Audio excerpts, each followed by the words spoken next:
En septembre 2015, à Kiev, se tient une conférence où se réunissent les puissants de ce monde qui ont soutenu la révolution ukrainienne. Bienvenue dans la bulle où se décide le destin de l'Ukraine.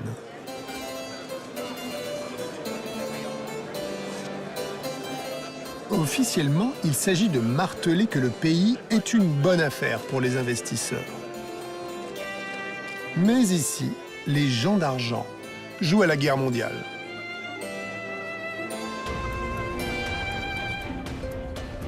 On ne vient pas faire la charité. L'Ukraine est un avant-poste essentiel de nos intérêts militaires fondamentaux.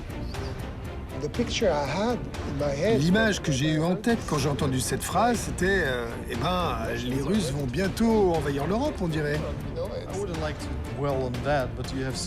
Écoutez, je ne veux pas trop m'étendre là-dessus, mais c'est clair que les Russes font des manœuvres militaires depuis 2 ans. L'Ukraine est donc une ligne de front d'une nouvelle guerre des blocs. Tiens, voilà l'ancien directeur de la CIA.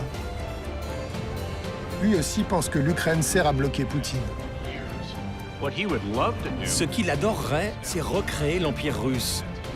C'est son but ultime. Il a très peur qu'un pays comme l'Ukraine ne décolle. C'est son pire cauchemar.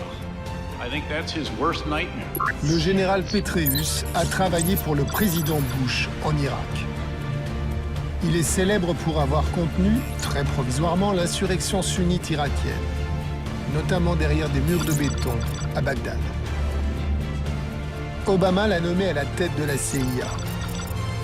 Aujourd'hui, il travaille dans le privé. Il plaide pour livrer des armes anti-chars aux Ukrainiens. Il est temps pour les pays occidentaux de fournir des armes anti-chars qui pourraient stopper l'avancée des tanks russes. Évidemment, ce genre d'idée n'est pas sans danger. Vous ne craignez pas que certaines de ces armes atterrissent dans les mauvaises mains, celles des radicaux? Non, mais il faut que j'y aille. Le général McChrystal a longtemps dirigé un corps d'élite de l'armée américaine, JSOC. C'est l'unité des forces spéciales ultra secrètes qui a eu la peau d'Oussama Ben Laden. McChrystal a fait l'essentiel de sa carrière en Afghanistan. Les groupes armés qui dérapent, ça devrait lui parler. C'est un problème, non, ces milices au sein des forces ukrainiennes? Il faut les professionnaliser en les entraînant et en les équipant mieux. Mais le plus important, c'est de les inciter à un bon comportement en les liant au gouvernement. Comme nous l'avons vu en Afghanistan, quand on laisse des groupes armés dans la nature, il peut y avoir un problème de mauvaise conduite. Vous savez qu'ils ont attaqué le Parlement la semaine dernière? Ah, ça c'est un problème. Merci en tout cas. C'est rapide toujours, hein, mais bon. En fait, les participants au colloque n'ont pas vraiment prévu de répondre à des questions. Même les Français, au rôle pourtant modestement décoratif, déclinent. Même en tant que ça, d'accord, ok. Vous êtes l'incognito alors? Non, je ne suis pas l'incognito, mais je ne fais pas de déclaration. Pas de déclaration. Le pays le plus investi dans la Nouvelle-Ukraine, ce sont les États-Unis. Voici la dame au petit pain. C'est l'architecte de l'influence américaine en Ukraine. Nous apportons une aide militaire de défense permanente, plus que n'importe quel autre pays, en entraînement et en équipement.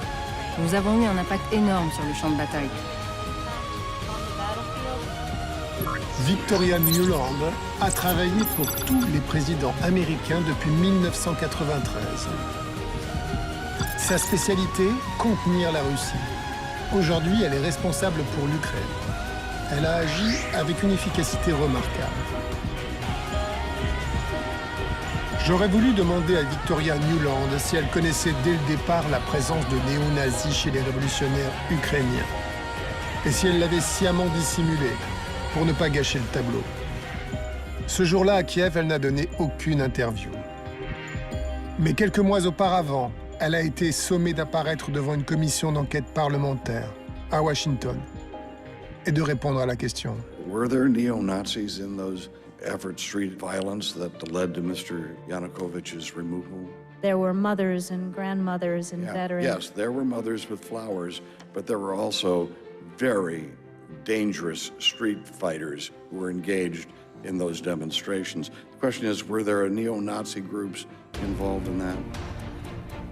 There were, as I said, almost every color of Ukraine was represented, including some, ugly colors. The answer is yes, then. Nous sommes loin, très loin de l'image d'Épinal rassurante que Victoria Nuland offrait aux caméras pendant la Révolution. Les États-Unis souhaitaient de toute leur force le changement de régime à Kiev. Sans les troupes de choc de l'extrême droite, celui-ci n'aurait pas été possible.